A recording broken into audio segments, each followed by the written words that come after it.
सादर नमस्कार, सादर जय जिनेंद्र। क्षमा न्यूज चैनल कहीं भी कभी भी सही और सकारात्मक समाचारों के लिए देखना और सुनना न भूलें। साथ में आपसे विनम्र निवेदन है कि यदि आपने इस चैनल को सब्सक्राइब नहीं किया है तो कृपया अवश्य कीजिए और शेयर और लाइक करना ना भूलें। मुझे एक प्रसंगवश अभी वर्तमान में जो एक विचारधारा पंच तत्व यूं करके विषय आया है कि हम सभी को, भारतवंशियों को, इन 5 बातों को लेके ज़रा आग्रह करना चाहिए।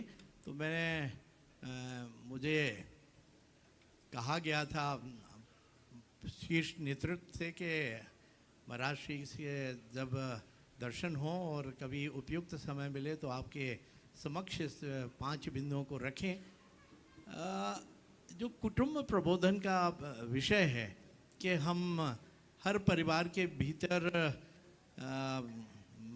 भारतीय होने के मायने क्या हैं और भारतवंशी होने के मायने क्या हैं, किस तरह से आपका व्यवहार होना चाहिए, आचरण कैसा होना चाहिए, आपके नागरिक होने के नाते आपका व्यवहार समाज के भीतर, सड़कों पे यातायात नियमों को लेके, स्वच्छता को लेके, पर्यावरण को लेके और सामाजिक समरसता, जिस बात को लेके आज पूरे देश के अंदर थोड़ा सा ये विषय ध्यान में आता है। तो सामाजिक समरसता आज का सबसे बड़ी आवश्यकता है। तो मैं महाराज श्री से निवेदन करूंगा कि इन बिंदुओं पर हम सबका मार्गदर्शन भी करें और हम सबको प्रेरणा दें। पहले तो मैं चाहूँगा एक बार शैलेंद्र भाई का जोरदार सम्मान करें। आज इन जैसे लोगों के, शायद मलैया जी यहाँ हैं कि चले गए, इन जैसे लोगों को के समाज में रहने से समाज का भी गौरव बढ़ता है और ये राजनीतिक क्षेत्र में रहते हुए भी समाज को आगे बढ़ाने में सदैव उद्यत रहते हैं। आपने जो सवाल खड़ा किया है ये बहुत गंभीर, चिंतनीय, प्रासंगिक और सामयिक है। इस पर बहुत गंभीरता से विचार होना चाहिए। कुटुंब प्रबोधन और सामाजिक समरसता की बात आपने की, साथ में भारतीयता दोनों में जुड़ गई। मैं समझूं कि अगर भारतीयता को आत्मसात कर ले तो बाकी सब चीज़ें अपने आप आ सकती। हर भारतीय व्यक्ति के हृदय में भारतीयता तभी प्रतिष्ठापित होगी जब हम उनके हृदय में सांस्कृतिक निष्ठा को प्रकट करेंगे। आज सबसे बड़ी गड़बड़ी जो हुई है वह हमारी सांस्कृतिक निष्ठा की हुई। हमारी सांस्कृतिक निष्ठा दिनों दिन खत्म होते जा रही।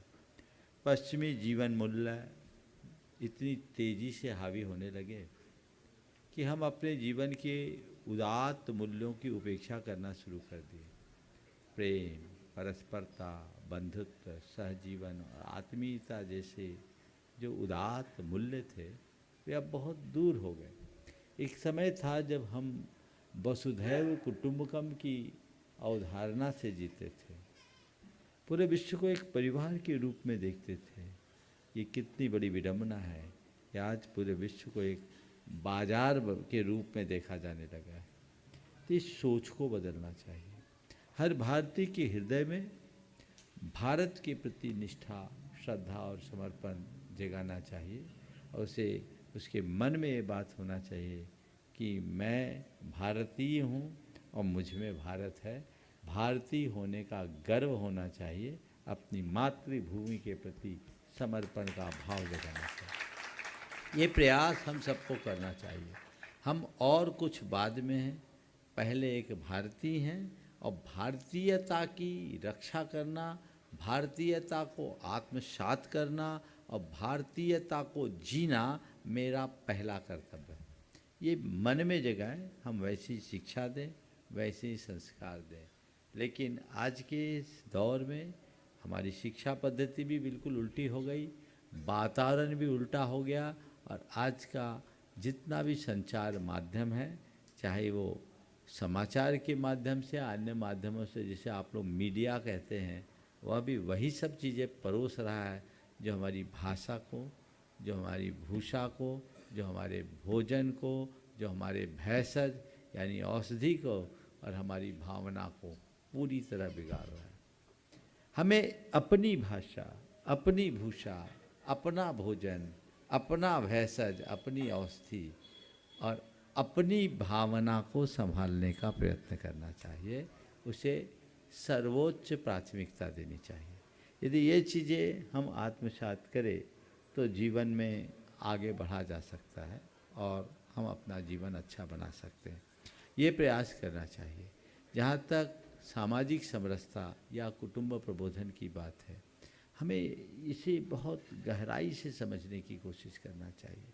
हम लोग उस परंपरा में जन्म लिए, उस परंपरा में पलने वाले लोग हैं जहाँ हमें घुट्टी में सिखाया जाता था मातृदेवो भव, पितृदेवो भव, अतिथि देवो भव। आज वो सब चीज़ें गोल हो गई। माता पिता को हमारे यहाँ माता पिता की तरह नहीं, देवता का स्थान दिया गया। आज माता पिता घर के सबसे लाचार व्यक्ति बन गए।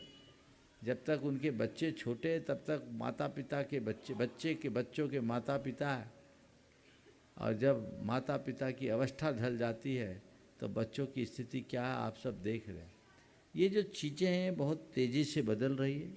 लोगों के हृदय में हमें वैसी भावना जगानी चाहिए और हमें अपने मूलभूत भारतीय अवधारणाओं को सिखाना चाहिए। मैं तो कहता पंचतंत्र हितोपदेशी जो कथाएं, उन कथाओं का चलन होना चाहिए। बच्चे बच्चे के मन में वो बातें सिखाना चाहिए जो आज सब गोल हो गई।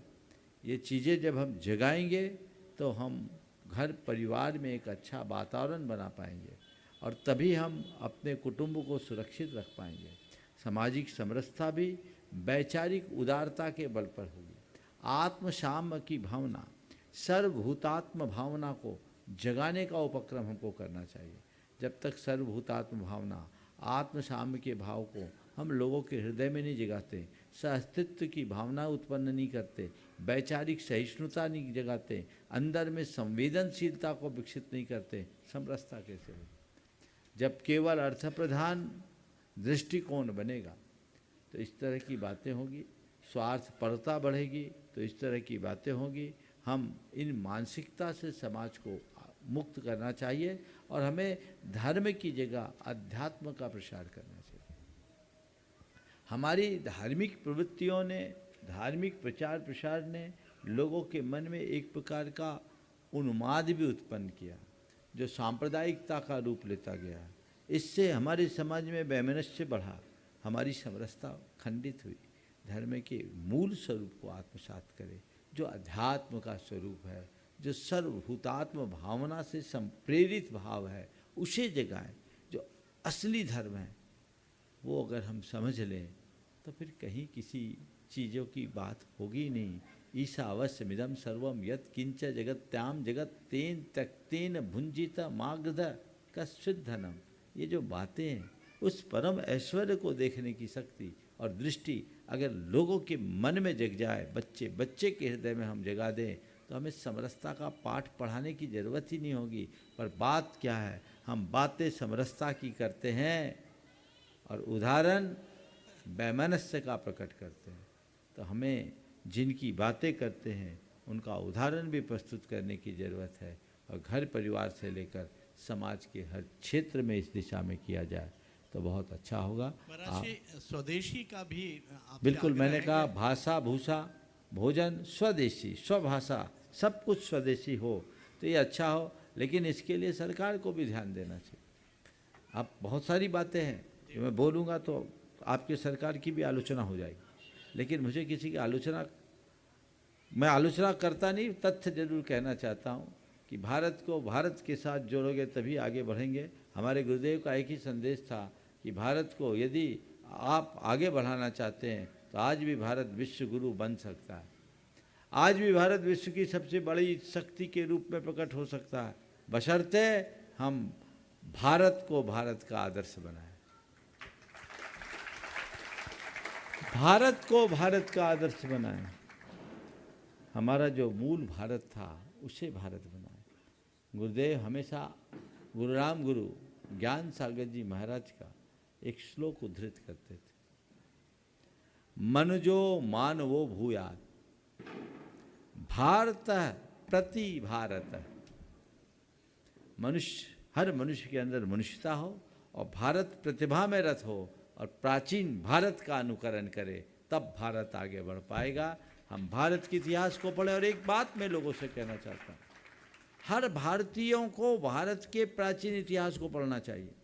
उस इतिहास को नहीं जो वामपंथियों ने लिखा है, उन इतिहास को पढ़ो जिन्होंने भारतीयता को ठीक तरीके से समझ जान कर लिखा है।